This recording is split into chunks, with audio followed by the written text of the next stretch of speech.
Olá, vamos ao atendimento ao cliente. Vocês podem até ficar se perguntando por que esta aula não está incluída nos primeiros módulos, mas julguei que seria importante ter o conhecimento amplo das condições necessárias para um atendimento mais assertivo.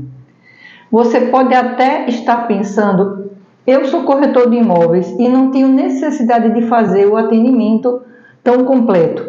Posso até concordar contigo, mas como eu falei no início do nosso curso, ele vai ser do básico ao avançado. E mesmo que você não precise de todas as informações, algumas perguntas vão te ajudar no fechamento da sua proposta de venda. Fique até o final desta aula para ver como a informação impacta no fechamento da sua venda. Outra informação muito importante para você, corretor de imóveis, é a respeito do papel do correspondente bancário. Sei que muitos já têm um correspondente para fazer o atendimento aos seus clientes. Acredito que seja esta a melhor opção, mas tenho visto alguns corretores dizendo que não se preocupam com isso, que seu cliente tem conta no banco A e lá o gerente da conta vai fazer o atendimento. Deixe-me te explicar como funciona. De fato, o cliente tem um gerente de relacionamento no banco onde ele tem conta. Independente do banco, o cliente fala com seu gerente de relacionamento pelo aplicativo do banco, em algumas vezes tem até o celular corporativo. E na maioria das vezes ajuda bastante, quando o cliente precisa de uma informação ou solicitação rápida. Agora veja, o gerente do seu cliente trabalha com todos os produtos do banco: conta corrente, aplicação, seguro, capitalização, previdência privada, consórcio de veículos, como também consórcio imobiliário. E o financiamento imobiliário demanda muita informação e atualizações constantes. Tem muitas outras tarefas no dia a dia da agência, com uma carteira de X mil clientes para atender, quando eles são acionados, fora o atendimento do cliente da carteira. Ainda tem as metas definidas pela diretoria do banco, como abertura de conta. Exatamente, a abertura de conta está na meta do gerente. Venda de produtos como seguro, aplicação em determinados fundos de investimento, quando o banco tem uma participação expressiva nesses fundos. Aí você imagina chegar um atendimento de imobiliário, ou seja, alguns gerentes nem têm tempo suficiente para fazer o atendimento completo. Faz uma simulação, entrega ao cliente e fica aguardando. E depois? Também alguns não têm expertise com o produto. Não são todos, mas tem gerente que nunca fez no imobiliário. Imagine quando o gerente tirar férias, na metade do processo. Bronca, né? Já fiz um atendimento onde o cliente procurou o gerente de relacionamento e, pasmem, o gerente sugeriu ao cliente fazer um consórcio imobiliário. Imagine os argumentos que ele utilizou, derrubando a venda do corretor. Então veja, venda de consórcio imobiliário também está na meta das agências, não o tempo todo, mas com certeza por um longo período de tempo. Meu objetivo aqui não é desconstruir a função do gerente de relacionamento, de forma nenhuma. Apenas estou deixando ciente dos fatos, até pode impactar no andamento da sua proposta de venda. O cliente vai definir a compra e venda quando ele souber ou tiver certeza da aprovação do seu financiamento. E também quanto ele vai pagar pelo financiamento. Mas voltando à pergunta, qual o papel do correspondente bancário? E aí? O correspondente é uma empresa com expertise no crédito imobiliário que foi contratada pelo banco para atender os clientes, prestando assessoria, iniciando o atendimento com as simulações, tirando as dúvidas, analisando a documentação apresentada pelos compradores, muitas vezes com atendimento também aos vendedores e ao corretor da proposta, com certeza. E este atendimento demanda muito tempo escasso nas agências. O gerente de relacionamento é fundamental no processo, porque dependendo do banco que vai tramitar o processo, como vimos na aula anterior, pode ser necessário o gerente validar a renda do cliente, procedimento rápido, que é a inclusão dos documentos no sistema do banco, como também se houver uma reprovação nos bancos que permitem reverter a reprovação, é essencial a participação do gerente, como também no final do processo, quando o contrato de financiamento será liberado para assinatura. E veja que já vi gerente sem tempo para agendar a assinatura do contrato, exceto o Banco Itaú, que veremos no fluxo na próxima aula como é que funciona. Vou te passar aqui um gatilho para você informar o seu cliente e ter celeridade no seu processo. Quando perguntar ao cliente a forma de pagamento e ele responder que pretende ser com financiamento, informe de imediato que os bancos terceirizaram o atendimento do crédito. Informe que tem empresas contratadas pelo banco com acesso ao sistema para aprovação do crédito e sequenciamento da proposta, até a liberação do contrato de financiamento. E, mais importante, sem custo para o cliente, visto que o banco contratou as empresas e remunera estas empresas pelos serviços prestados após a formalização do contrato, exatamente para oferecer mais comodidade ao cliente, que vai ter uma assessoria com pessoas treinadas e atualizadas pelo próprio banco. Informe que a participação do gerente vai ser fundamental na assinatura do contrato. Outra vantagem importante para você, corretor, é se o cliente for direto na agência do banco, você terá informações de como está o andamento do processo? Não, né? Você fica totalmente no escuro, dependendo das poucas informações que o próprio cliente vai obter. Com a proposta em andamento com o correspondente, você terá acesso às informações do andamento do processo, exceto as informações garantidas pelo sigilo bancário. Mais uma informação importante para você, que indicou um cliente para um atendimento ao correspondente bancário. Ele é seu cliente sem dúvida, não temos dúvida disso, mas a partir do momento que o correspondente começa o atendimento, em nome do banco, o cliente passa a ser também cliente deste banco. E neste momento, o correspondente tem obrigação de repassar as informações diretamente ao cliente e ao corretor o que for autorizado pelo cliente. O contrato do correspondente é validado pelo Banco Central e segue as regras bancárias de sigilo, como também LGPD. Dito isto, vamos ao modelo sugerido de atendimento para traçar o perfil do cliente, antes mesmo de sair mostrando apartamento ou casas ao seu cliente sem saber o potencial do cliente. É uma sugestão, não é obrigatório. Fique à vontade para utilizar o modelo em parte ou total. Mas vou reforçar a informação para vocês.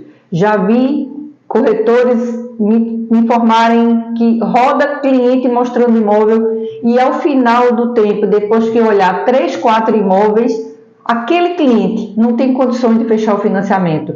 Tudo porque não foi analisado antes de iniciar as visitas aos imóveis, traçar o perfil ideal do cliente. Então, vamos lá compartilhar nossa tela. Bom, este modelo, ele é um modelo completo, certo? Tem os dados, começando pelos dados pessoais. Você pode colocar o nome, o CPF. O Estado Civil está de uma forma que o ideal é ir circulando as informações, certo? O telefone, vai juntar renda, sim ou não? Circula se ele vai juntar. Estado Civil já tem aqui, né? Você circula qual é o Estado Civil. E-mail. Depois vem o nome do segundo participante. Se for casado, automaticamente já pode colocar o nome do cônjuge. Ou se for juntar renda sem ser civilmente casado, CPF do segundo participante. Da mesma forma, tem o Estado Civil para ser preenchido, o telefone, e já que faz parte de junção de renda, pode seguir.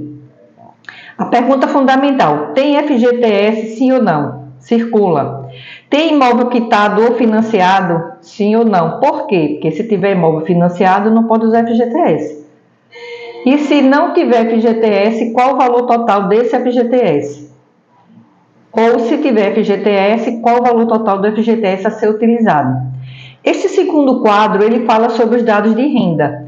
Veja que está aqui, titular 1, titular 2, titular 3. Então você pode colocar o primeiro nome, o segundo nome, e se tiver uma terceira pessoa, o terceiro nome. Data de nascimento é importantíssimo porque a simulação precisa ser feita com a idade do titular, do participante com maior, mais idoso, mais velho, por conta da faixa e do valor do seguro que vem automaticamente no financiamento. Sobre a parte de renda, está escrito tipo de renda. Então você pode colocar se é assalariado, se é profissional liberal, se é empresário. Da mesma forma que tem em todas as três rendas, tem também um campo para a renda bruta. Veja, isso aí é só um levantamento. Claro que quando chegar no correspondente, ele vai automaticamente fazer as informações mais precisas. E aqui o campo da empresa de onde o seu cliente trabalha. O próximo campo tem uma pergunta: é correntista? Quais bancos? Isso ajuda bastante na hora de fechar uma proposta, porque dependendo da conta onde o cliente, ou do banco onde o cliente é correntista, se por acaso ele tiver uma renda que tem algum problema com que ele seja necessário ele utilizar o extrato bancário, a gente já vai saber aqui, ou você já vai ter essa ideia de qual banco tem mais flexibilidade de receber ou de aceitar aquele extrato bancário. Da mesma forma, o decore. Então, este campo aqui já ajuda na situação de qual banco o cliente tem conta. O próximo quadro é sobre os dados da proposta. Veja, ele foi todo pronto para você circular, certo? Então, vamos lá. O enquadramento pode ser Minha Casa Minha Vida, Procotista, SBPE, pode ser imóvel comercial ou home equity. Se for Minha Casa Minha Vida, tem um destaque. Tem dependente? Sim ou não? Por que o dependente? Porque aumenta o valor do subsídio. Tem mais de 3 anos de fundo de garantia? Sim ou não? Porque se tiver mais de 3 anos, automaticamente reduz a renda em 0,5 pontos percentuais. Veja que tudo isso já foi repassado e informado nas aulas anteriores. Logo abaixo, a gente já parte para a situação do imóvel. Caso o apartamento novo ou usado, o bairro, cidade, se é de construtora, qual é, se não for, você pode colocar o nome do vendedor e o nome do edifício e o endereço do imóvel. Do outro lado, nós temos valor de venda, valor negociado. Por que 2 campos? Porque às vezes o cliente começa com valor de venda e depois, por algum motivo, consegue algum desconto e negocia por um valor menor. Então, tem aí os 2 campos para serem colocados o valor exato da compra e venda, que é o mesmo valor que vai ser colocado no contrato de financiamento e é o valor da simulação. Valor da entrada, esta aí é importante. Como é a forma de pagamento do cliente? Se é à vista, como ele vai ser, ou se vai ser com fundo de garantia. Saldo a financiar é exatamente a diferença entre a entrada, o FGTS e o valor de venda. Muito importante esse valor aqui da avaliação. Por quê?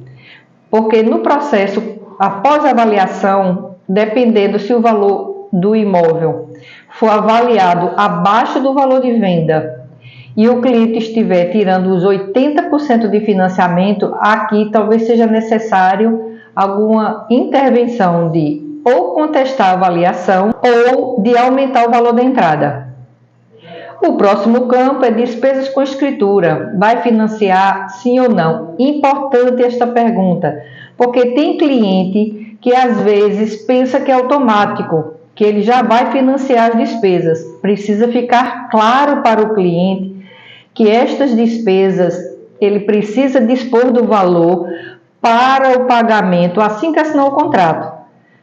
O valor do imóvel, do financiamento, não vai ser liberado para o vendedor enquanto o cliente não pagar as despesas ou não registrar. Outra coisa também, tem que verificar, já foi motivo das aulas anteriores, a maioria dos bancos, eles financiam as despesas de escritura a título de reembolso.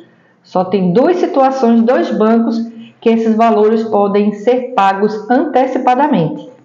Certo? Outra coisa também é que o valor da despesa na Caixa Econômica é a cota de 5% sobre o valor do financiamento.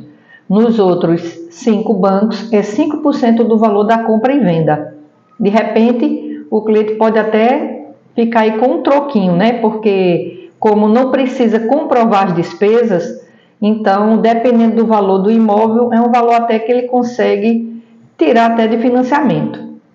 Um detalhe importante é que as despesas de escritura, esse percentual, ele está dentro da cota máxima de financiamento. Se for 80%, então o valor a financiar mais a despesa de escritura tem que estar junto na cota dos 80%. Certo? E aqui, para ficar mais claro, especifica o valor da despesa de escritura. Outra informação importante é se tem saldo devedor com outro banco, que a gente chama de IQ. Se tem, qual banco?